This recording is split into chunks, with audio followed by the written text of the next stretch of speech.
Ministro do Interior da Ucrânia é uma das 18 vítimas mortais da queda de um helicóptero nos arredores de Kiev. Terminaram as operações de busca e salvamento nos escombros do prédio residencial em Dnipro, alvo de um ataque russo. Antigo eurodeputado Pier António Panzeri vai colaborar com a justiça belga no caso de corrupção no Parlamento Europeu em troca de uma redução da pena de prisão.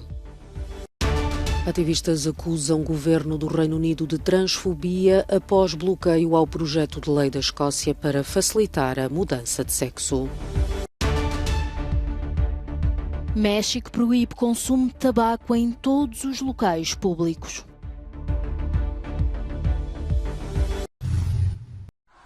A queda de um helicóptero em Brovary, um subúrbio a leste da capital ucraniana, Kiev, matou 18 pessoas. Entre elas está o ministro do Interior ucraniano, que se dirigia para uma frente de batalha, e os restantes 8 ocupantes do aparelho. Faleceram ainda 3 crianças. As autoridades e os meios de comunicação locais diziam que o aparelho tinha caído nas imediações de um jardim de infância. De acordo com o governador regional, há ainda 29 feridos, entre eles 15 crianças. O primeiro-ministro ucraniano já lamentou esta morte e pedia a criação imediata de um grupo especial para investigar em detalhe as circunstâncias da tragédia. Já o procurador-geral da Ucrânia garantia que todas as opções estão em aberto e que está já a ser conduzida pelo Serviço de Segurança uma investigação.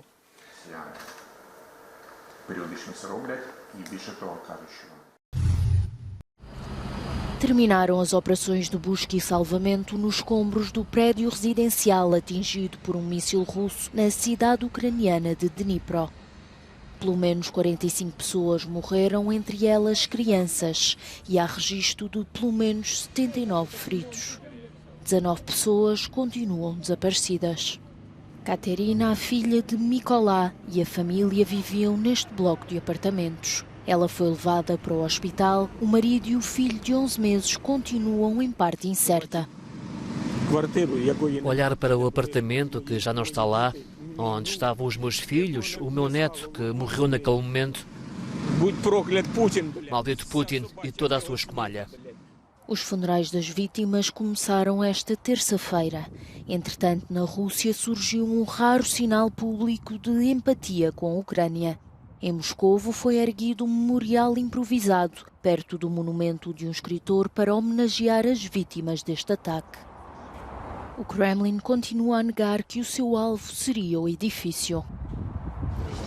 Em Bruxelas continuam as conversações sobre a guerra. Os ministros das Finanças e da Economia da União Europeia reuniram-se esta terça-feira para discutir o impacto económico e financeiro do conflito. E os eurodeputados votam na quinta-feira uma resolução relacionada com a criação de um tribunal especial para julgar a Rússia pelo crime de agressão contra a Ucrânia.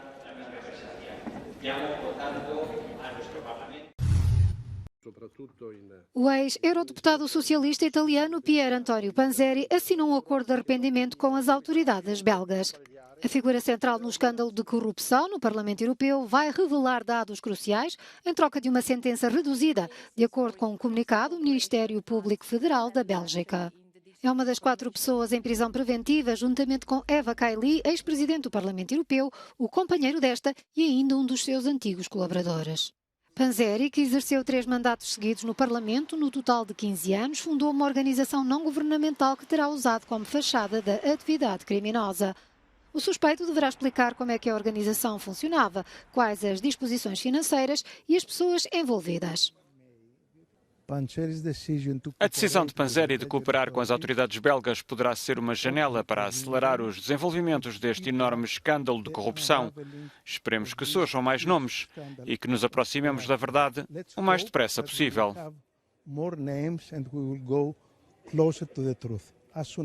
É a segunda vez na história jurídica belga que este tipo de memorando de arrependimento é assinado, sendo inspirado em legislação italiana para processar grandes líderes da máfia.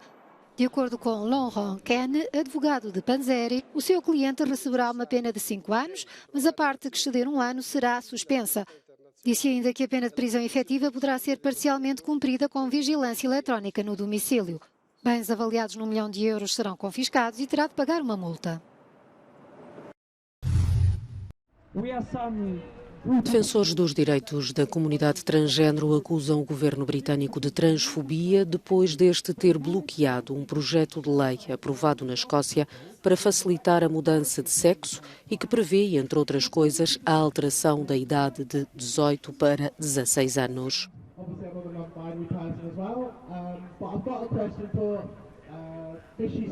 Eles estão a mentir quando dizem que não se trata de transfobia. Não há nada nessa lei que prejudique a lei da igualdade tal como ela existe no Reino Unido. Ver o governo do Reino Unido intervir para impedir que a Escócia melhore a reforma de reconhecimento de género diz-nos que o Executivo está empenhado em não deixar que os direitos trans melhorem no país. Estão dispostos a prejudicar a sua reputação e a relação com a Escócia. O governo britânico ativou o artigo 35 da Lei da Escócia, de 1998, que impede a implementação de uma lei se considerar que ela pode pôr em causa questões em relação às quais Londres tem a palavra final. Concluímos que este projeto de lei teria um sério impacto adverso, entre outras coisas, no funcionamento da Lei da Igualdade de 2010, incluindo no funcionamento de clubes, associações e escolas que são só para um sexo e na proteção de questões como a igualdade salarial. Para a líder do Parlamento da Escócia, Nicola Sturgeon, este é um ataque frontal a uma Assembleia democraticamente eleita. Há agora duas opções para os escoceses: alterar a lei e submetê-la novamente ao Parlamento ou desafiar Londres em tribunal. Os protestos na aldeia alemã de Lutzerat por causa da exploração de uma mina de carvão continuam e desta vez Greta Thunberg estava no meio dos manifestantes e foi afastada do local pela polícia. Segundo os agentes, um grupo de cerca de 50 manifestantes aproximou-se da mina e não quis sair, apesar de vários apelos nesse sentido. Todas as pessoas do grupo foram levadas para longe e foram temporariamente detidas para determinar as suas identidades.